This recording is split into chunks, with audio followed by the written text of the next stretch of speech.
नमस्कार दोस्तों, स्वागत है आपका स्टडी फॉर सिविल सर्विसेज में। वीडियो को पूरा देखिए। कोई भी आपका फीडबैक है, कोई सजेशन है, तुरंत वीडियो में कमेंट करके जरूर बताइए। अच्छा लगे तो वीडियो लाइक जरूर कर लीजिए और ऐसे वीडियो लगातार फ्री में पाने के लिए चैनल को तुरंत सब्सक्राइब कर लीजिए और बेल आइकन को जरूर टैप कर लीजिए ताकि आगे भी सारे वीडियो आपको मिलते रहे। यूट्यूब में फॉलो करते हैं तो प्लीज ये वाला फ्री टेलीग्राम चैनल जरूर ज्वाइन कर लीजिएगा। सारे नोटिफिकेशन, सारे अपडेट यहीं पे आते हैं, ध्यान रखिएगा। स्टडी फॉर सिविल सर्विसेज का कोई भी पेड ग्रुप अगर आपको ज्वाइन करना है तो सिर्फ 85648050969065386445 यही नंबर है हमारे, सिर्फ जहां पे कॉल या व्हाट्सएप कर सकते हैं।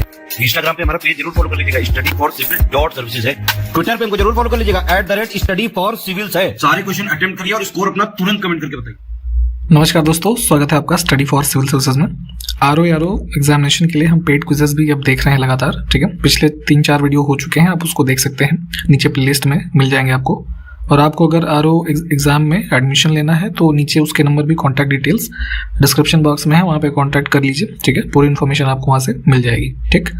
तो बिना किसी देरी के चलिए शुरू करेंगे हम। फर्स्ट क्वेश्चन देखते हैं। कहा जा रहा है आपसे कि प्रत्येक पोषण स्तर में जीवों के मृत अवशेषों का भक्षण करते हैं तथा पोषक तत्वों के पुनर्चक्रण में सहायता करते हैं। तो ये इनमें से जो 4 ऑप्शन दे रखा है, किसकी परिभाषा है ये, है ना। तो आप जैसे एनवायरमेंट इकोलॉजी का सब्जेक्ट पढ़ेंगे तो उसमें फूड चेन के बारे में पढ़ेंगे, ठीक है। तो यहाँ पर ट्रॉफिक लेवल्स पे जो भी जीव हैं उनके मृत अवशेषों का भक्षण तथा जो हमारा ये मतलब रिसाइकलिंग है न्यूट्रिएंट्स का, उसका कार्य करते हैं डिकम्पोजर्स, ठीक है, अपघटक। एग्जांपल्स अगर हम बात करें इसका तो जैसे बैक्टीरिया है ना, फंगस, ये सब इन्हीं के बारे में यहाँ बात हो रही थी। तो सी ऑप्शन को जो है चूज करते हैं यहाँ से। देखिए, सुअर, भालू तथा मनुष्य, ठीक है, ये 3 जो हैं या फिर अन्य इनके ही श्रेणी के लोग किस प्रकार के जंतुओं का उदाहरण है, ठीक है। तो आपको पता है ह्यूमंस भी एनिमल जो है, सेल्स में हम इनको काउंट करते हैं, तो एनिमल का ही रूप है। तो पिग, बियर, ह्यूमन, है ना, इस तरह के जो जीव हैं ये जो है पौधे तथा जंतु दोनों का भक्षण करते हैं। तो इस वजह से इनको हम किस रूप में जानते हैं, ओमनिवोरस, यानी कि सर्वाहारी, ठीक। देखिए, प्राकृतिक पारितंत्र का उदाहरण इसमें से कौन सा नहीं है, यानी कि नेचुरल इकोसिस्टम नहीं है, ठीक है। तो नेचुरल इकोसिस्टम वो है कि जो मानव निर्मित नहीं है। तो मानव निर्मित एस्चुरी प्राकृतिक होता है, कोरल रीफ्स प्राकृतिक है, रेन फॉरेस्ट प्राकृतिक ही है। जो खेती के लिए, जैसे आप मान लीजिए धान की फसल लगाने के लिए आपने खेत तैयार किया, खेत को जुताई करी, उसमें पानी भरा, है ना, खाद वाद डाली, फिर उसको एक कल्टीवेबल बनाया, है ना, ताकि धान की फसल उसमें अच्छे से हो सके। तो ये क्या है, हमारा एक आर्टिफिशियल इकोसिस्टम या फिर मैन मेड इकोसिस्टम है, ठीक, मानव निर्मित। कीर्तन की उत्पत्ति किस राज्य में हुई थी, ठीक है। तो जो लोक संगीत आप अपने जैसे स्पेशली इधर उत्तर प्रदेश, बिहार में देखते हैं, कीर्तन का एक रूप जो है किया जाता है मंदिरों में स्पेशली, ठीक है। तो इसकी उत्पत्ति की अगर हम बात करें तो ये इसकी उत्पत्ति है वेस्ट बंगाल राज्य से, है ना, बी ऑप्शन। हिस्ट्री में आप एक पुस्तक पढ़ते हैं गीत गोविंद, है ना, जिसके लेखक कौन है, जयदेव। तो उस बुक से ही जो है कीर्तन की एक तरीके से प्रेरणा मिलती है और वहीं से इसका जो है स्टार्ट हुआ कीर्तन जो है गाने का। अब है कि भटियाली लोक संगीत की उत्पत्ति किस राज्य में हुई थी, ठीक। तो ये जो है वेस्ट बंगाल का ये भी है। इसमें बेसिकली क्या होता है कि जो नेचुरल चीज़ें हैं या आपका जो डेली एक्टिविटीज़ है, दैनिक जीवन है सामान्य मनुष्यों का, है ना, तो उसके बारे में जो एक कम्युनिटी होती है मल्लाहों की, है ना, जो ये मछली वगैरह का काम करते हैं, ठीक है, तो उनके द्वारा गाया जाने वाला एक गीत होता है भटियाली। संगीत समुदाय तथा उनसे संबंधित राज्य का कौन सा युग्म गलत है, ठीक। तो अलग अलग जैसे कुछ संगीत के समुदाय हैं, कम्युनिटीज़ हैं जो प्रैक्टिस करते हैं संगीतों के। तो उसमें देखिए गलत वाला हम यहाँ पे आपको बताते हैं। डी ऑप्शन में लिखा है लांघा, जो कि केरल से संबद्ध किया गया है, ये गलत है। लांघा एक कम्युनिटी है जो है आपका यहाँ गुजरात और राजस्थान के रीजन्स में, है ना, ये म्यूजिक का प्रैक्टिस करते हैं। और स्पेशली जो मुस्लिम रूलर्स होते थे पहले, उनके एक तरीके से प्रशंसा में जो गीतों का ये लोग जो है गायन वगैरह करते थे, ठीक। तो बाकी के ऑप्शंस ठीक हैं, इनको देख लें आप एक बार।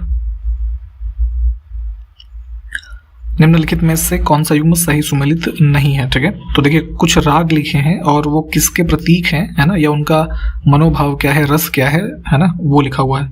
तो भैरव राग जो है वो शांति को संदर्भित है, शांति मतलब उसका मनोभाव शांति वाला है।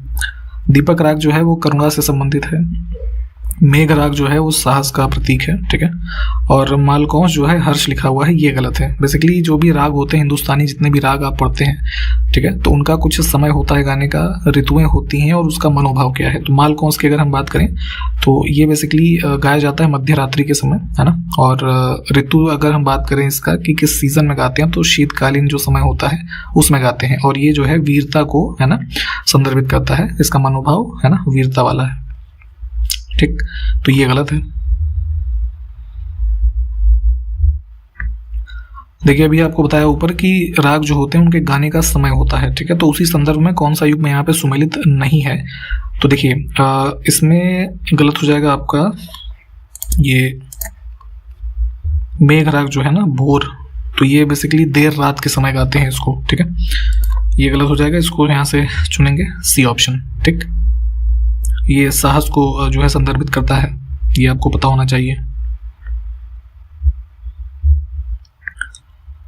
अब देखिए राग और उसके द्वारा उसके गाए जाने वाली जो ऋतु है उसके संदर्भ में कौन सा सुमेलित नहीं है, ठीक है।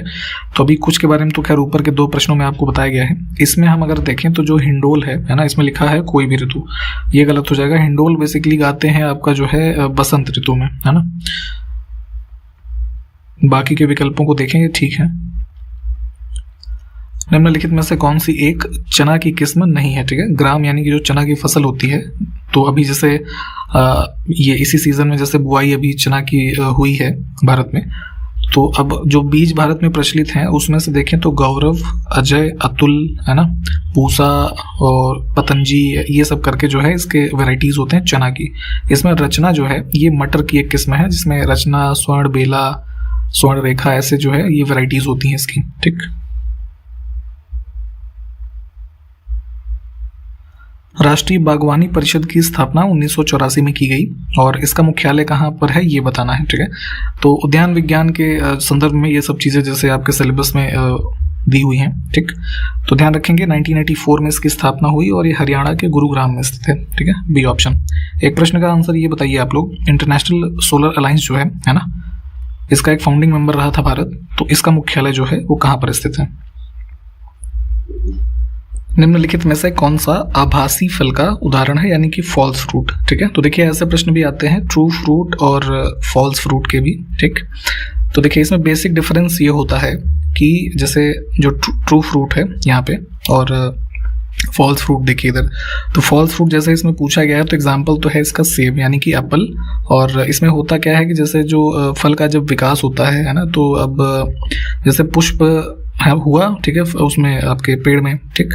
तो अब पुष्प का जो अंडाशय यानी ओवरी वाला भाग है ना, उसके अलावा जो उस फूल के और भाग है, जैसे अलग अलग भाग होते हैं ना, जैसे बाह्य दल, पुष्पासन, ये सब हिंदी में जो बोलते हैं, तो उनसे भी जिन फलों का निर्माण हो जाता है, ठीक है, उसको यहाँ पे फॉल्स फ्रूट कहते हैं। तो उसमें से सेब है आपका, ये जैसे कटहल हो गया, अनानास हो गया, ये सब फॉल्स फ्रूट के उदाहरण है, ठीक। अब बनाना, ग्रेप्स, ये सब ट्रू फ्रूट में आते हैं। इसमें क्या होता है कि ऐसे फलों का जो निर्माण होता है वो सिर्फ ओवरीज यानी कि अंडाशय से ही होता है, जो पुष्प का भाग है, ठीक।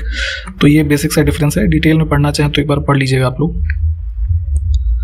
निम्नलिखित में से कौन सी एक आम की किस्म नहीं है, ठीक है। मैंगो जो फ्रूट होता है उसकी वैरायटीज की अगर हम बात करें तो आम्रपाली, मल्लिका, निरंजन, इसके अलावा सिंधु, लंगड़ा, ये सब है ना, अरुणिमा, नीलम, ये सब जो है आम की वैरायटीज होती हैं।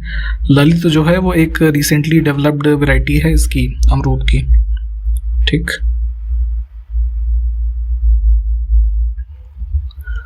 पूवन, बरसाई, नेंद्रन, सफेद बेलची तथा हरी छाल, ठीक है। देखिए ये सारी वैरायटीज हैं, किस फल की हैं ये बताना है, ठीक। तो बनाना, केला की वैरायटीज हैं ये, बी ऑप्शन को हम यहाँ से चुनेंगे। जैसे यहाँ पे चिप्स जो बनते हैं ना केले के, तो उसके लिए ये वैरायटी जो है ये काफ़ी फेमस है। बरसाई हो गया और ये हरी छाल है ना, ये सब जैसे उत्तर प्रदेश में ज़्यादातर इनकी प्रोडक्शन होती है, तो ये सब जो सब्जी बनाते हैं केले की उसके लिए अच्छे होते हैं, ठीक है। तो ये कुछ फैक्ट्स भी हैं इससे संबंधित। देखिए पाकिस्तान सरकार का दूसरा सर्वोच्च नागरिक सम्मान है जिसका नाम है हिलाल ए पाकिस्तान, ठीक। जैसे भारत में क्या है दूसरा सबसे उच्च, पद्म विभूषण, ठीक। तो ये पुरस्कार अभी जो दिया गया था वही पूछा जा रहा है, तो बिल गेट्स को मिला था। पाकिस्तान में पोलियो के इरेडिकेशन में इनके जो ह्यूमैनिटेरियन एफर्ट्स थे, है ना, उसके लिए। 2022 की जो रिपब्लिक डे परेड होती है दिल्ली में, ठीक, तो उसी के संदर्भ में पूछा जा रहा है कि सर्वश्रेष्ठ झांकी का पुरस्कार किस प्रदेश ने प्राप्त किया। तो ये दिया गया था उत्तर प्रदेश की झांकी को। इसमें जो इस बार का डिस्प्ले था इस झांकी में उत्तर प्रदेश की, काशी विश्वनाथ जो कॉरिडोर बना है नया वो, और 1 डिस्ट्रिक्ट 1 प्रोडक्ट ये स्कीम। दादा साहब फाल्के अंतर्राष्ट्रीय फिल्म पुरस्कार 2022 में फिल्म ऑफ द ईयर का अवार्ड जो है वो किसे मिला है? तो फिल्म ऑफ द ईयर मिला था इसमें जो है पुष्पा को, है ना। और बेस्ट फिल्म की अगर हम बात करें तो वो अवार्ड मिला था जो है सर्वश्रेष्ठ फिल्म का शेरशाह को। ठीक, दोनों याद रखिए।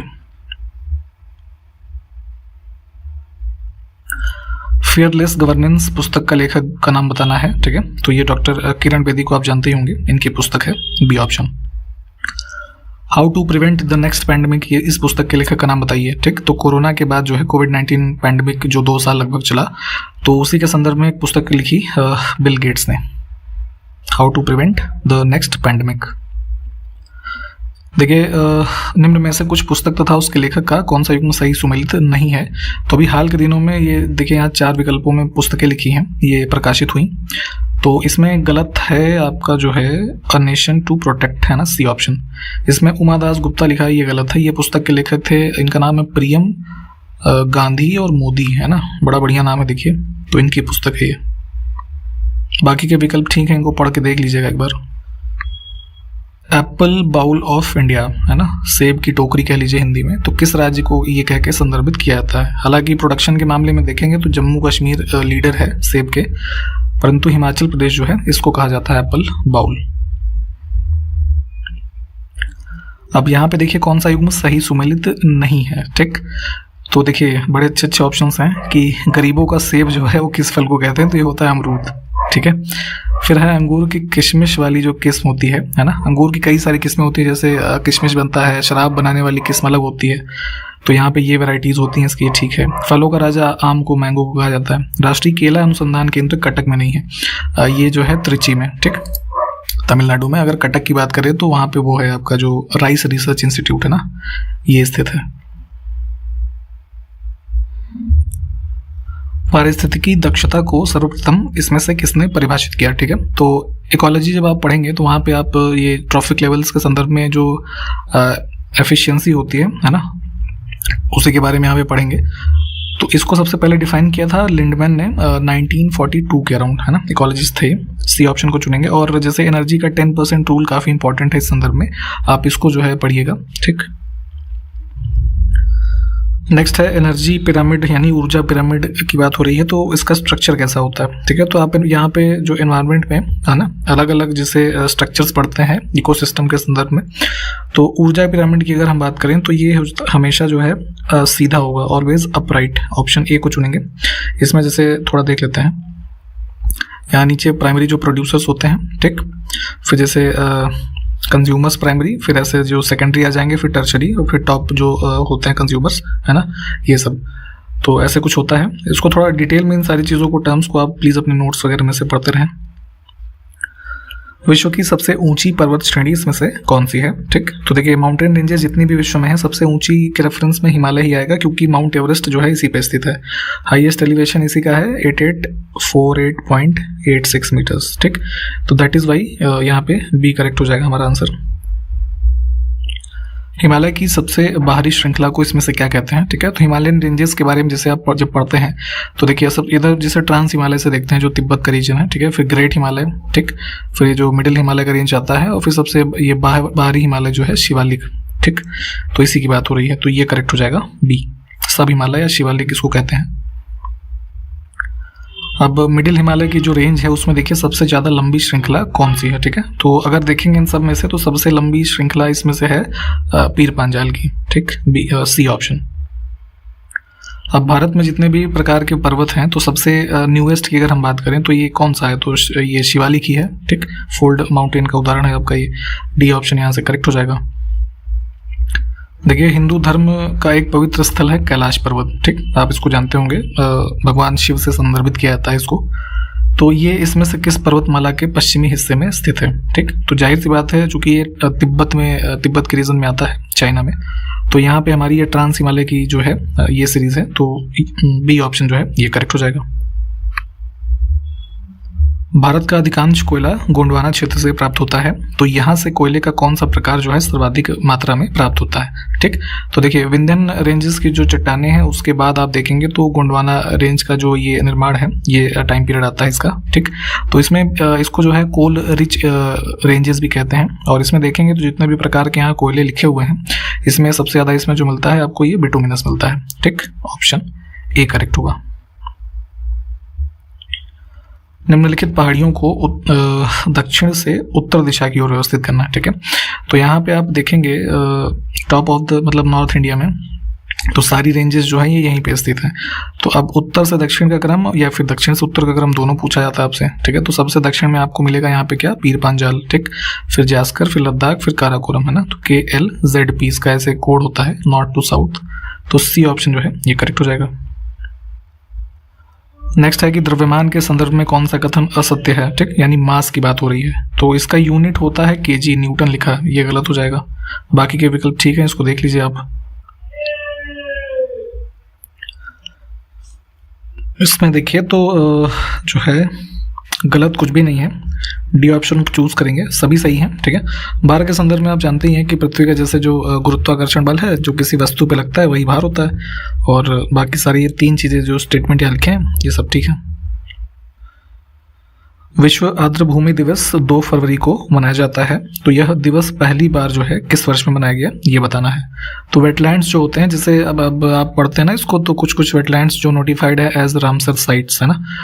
तो उसी के संदर्भ में यहाँ पे विश्व आर्द्र भूमि दिवस जो मनाते हैं प्रतिवर्ष 2 फरवरी को, ये भी ध्यान रखेंगे, डेट्स क्योंकि पूछी जाती हैं। और फर्स्ट टाइम ये सेलिब्रेट किया गया था 1997 में। अंतर्राष्ट्रीय मानव बंधुत्व दिवस विश्व अंतर्धार्मिक सद्भाव सप्ताह का एक हिस्सा है, और यह दिवस पहली बार किस वर्ष में मनाया गया था ये बताना है। ठीक, तो यूनाइटेड नेशंस के द्वारा जो है पहली बार 4 फरवरी 2021 को अंतर्राष्ट्रीय मानव बंधुत्व दिवस जो है ये मनाया गया, और यहाँ पे ये एक तरीके से वीक सेलिब्रेट करते हैं, विश्व अंतर्धार्मिक सद्भाव सप्ताह। ठीक है, तो उसी के अंतर्गत इसको मनाया जाता है। तो ध्यान रखेंगे डेट इंपॉर्टेंट है 4 फरवरी। तो नेक्स्ट जैसे 2023 में भी आयोजित होगा तो कब होगा, 4 फरवरी को। हाल ही में 8 फरवरी को सुरक्षित इंटरनेट दिवस 2022 मनाया गया, यानी कि सेफ इंटरनेट डे। तो इसका मुख्य विषय यानी कि थीम पूछी जा रही है 2022 के लिए, है ना। तो मनाया कब गया, 8 फरवरी को, ये ध्यान रखेंगे, सेफ इंटरनेट डे, और 19th एडिशन था ये, है ना। तो इसमें 2022 का जो थीम था टुगेदर, ये यहाँ पे स्पेलिंग थोड़ा शायद ठीक है, together for a better internet, है ना, ये करेक्ट हो जाएगा। इसमें एक चीज़ ये ध्यान रखेंगे कि 8 फरवरी जो है वो फिक्स नहीं है, प्रतिवर्ष होता क्या है कि फरवरी का जो दूसरे सप्ताह का दूसरा दिन होगा, है ना, सेकेंड वीक और सेकेंड डे, उसमें मनाते हैं इसको सेफ इंटरनेट डे।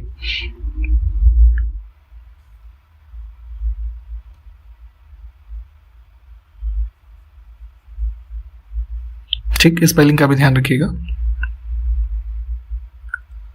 हाल ही में पेट्रोपोलिस, है ना, इस नाम का एक शहर जो है भूस्खलन और बाढ़ जैसी आपदाओं के कारण चर्चा में रहा था। तो यह जो शहर है मतलब किस देश में स्थित है, अब यहाँ पे ये बताना है। तो ये है यहाँ पे आपका जो है ब्राज़ील में।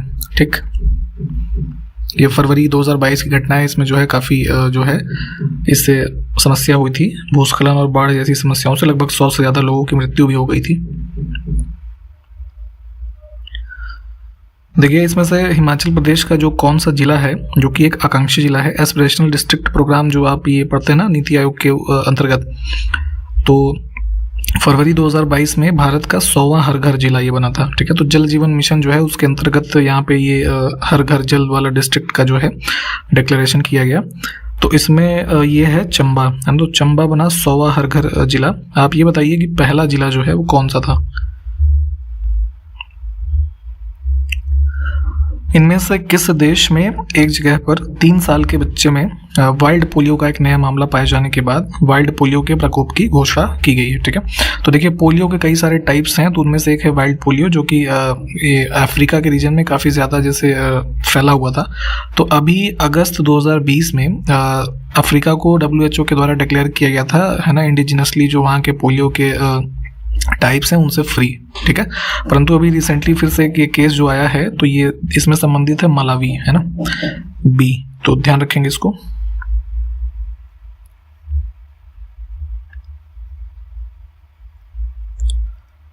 भारत का कौन सा राज्य मक्का और सूरजमुखी का सबसे बड़ा उत्पादक है? ठीक है, मेज एंड सनफ्लावर की अगर हम बात करें तो प्रोडक्शन के मामले में लार्जेस्ट प्रोड्यूसर स्टेट है कर्नाटक।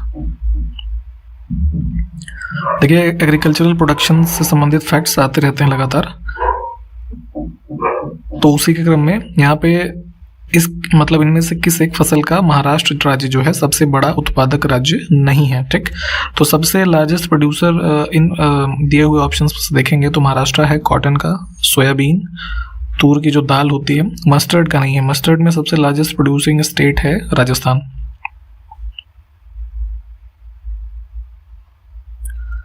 हाल ही में म्यूजियम फॉर फ्यूचर जो है इसको कहाँ पे खोला गया है? ठीक, तो ये जो है यहाँ यूएई में है ना, यानी कि दुबई। इसको फरवरी 2022 में है ना, डेट भी अच्छी चुनी थी इन्होंने, 22 फरवरी 2022। ठीक है, इसको इनॉग्रेट किया और बेसिकली जो ये म्यूजियम फॉर फ्यूचर डेवलप किया गया है, तो मेन इसका जो गोल है तो टेक्नोलॉजिकल डेवलपमेंट के क्षेत्र में इनोवेशन, रोबोटिक्स, आर्टिफिशियल इंटेलिजेंस है ना, इन सबको बढ़ावा देना है। ऐसी अर्थव्यवस्था जिसके अंतर्गत सकल आय में तृतीयक क्षेत्र यानी कि जो सर्विसेज सेक्टर होते हैं ना, ठीक, तो उसका योगदान 50% या उससे अधिक होता है, उसे कौन सी अर्थव्यवस्था कहा जाता है? ठीक, तो आप जैसे सेक्टर्स के बारे में इकोनॉमी के पढ़ते हैं, प्राइमरी सेक्टर, सेकेंडरी, टर्शरी, है ना, तो उसी क्रम में टर्शरी सेक्टर में सर्विसेज आती हैं। तो अगर किसी इकोनॉमी या किसी देश में मान लीजिए सर्विस सेक्टर जो है 50% से अधिक जो है उसके कह लीजिए इनकम में कंट्रीब्यूट कर रही है, तो सर्विस इकोनॉमी कही जाएगी। ठीक, यानी कि सेवा अर्थव्यवस्था। अब अर्थव्यवस्था के किस क्षेत्र में प्राकृतिक संसाधनों यथा कृषि कार्य, पशुपालन आदि को पक्के तौर पर प्राप्त किया जाता है? ठीक है, तो ये सारे फीचर्स हैं एनिमल हस्बेंड्री, एग्रीकल्चर, है ना, these kind of things primary sector का, है ना। ऑप्शन ए को चुनेंगे। अभी देखिए, आपको बताया था कि सर्विसेज जितनी भी हैं वो किस में आती हैं? टर्शरी सेक्टर में। ठीक, तो प्राइमरी का भी हमने ऊपर देखा, तो यहाँ पे बैंकिंग, बीमा, शिक्षा, चिकित्सा, पर्यटन, ये सब किस में अर्थव्यवस्था के किस क्षेत्र में आएंगे? तो तृतीयक क्षेत्र यानी कि टर्शरी सेक्टर में। देखिए, एक निम्न पोषण स्तर से अगले उच्च पोषण स्तर पर जाने पर ऊर्जा का ह्रास जो है वो कितना होता है? ठीक, तो लॉस ऑफ एनर्जी की बात हो रही है। तो अभी हमने ऊपर लिंडमैन वाला जो बोला था कि 10% रूल देखेंगे, तो उसके संदर्भ में ही ये संबंधित है। होता क्या है कि जैसे मान लीजिए हमने एनर्जी का वो पिरामिड देखा था, ठीक, तो यहाँ प्राइमरी है, फिर सेकेंडरी लेवल है। तो जैसे मान लीजिए यहाँ पे 100 यूनिट जो है इन्होंने प्रोड्यूस किया एनर्जी, ठीक, तो ट्रांसफर जब होगा इस लेवल से इस लेवल पे, तो 90% जो हमारी एनर्जी है वो ट्रांसमिशन में लॉस हो जाएगी एक ट्रॉफिक लेवल से दूसरे ट्रॉफिक लेवल पे। ठीक है, तो इनमें जो रिसीव होगी वो सिर्फ 10% आती है। ठीक, तो जैसे 100 से इनको मिलेगा 10, अब इनसे ऊपर जाएगा तो यहाँ पे भी 9 जो है लॉस हो जाएगा, इनको सिर्फ 1 मिलेगा, है ना। तो कुछ इस तरीके से ये होता है। तो ऊर्जा का ह्रास जो होगा वो हमारा 90% हो जाएगा। डी ऑप्शन को चुनेंगे। इन चीज़ों को थोड़ा आप डिटेल में भी अपने नोट्स वगैरह में से प्लीज़ पढ़ा करें। ठीक, तो यहाँ तक हमने देखा है आज। सारे क्वेश्चंस आप देख लीजिए, जो पूछे गए होंगे उसको कमेंट करके बताइए। हम आपसे नेक्स्ट वीडियो में मिलते हैं, तब तक के लिए नमस्कार, जय हिंद।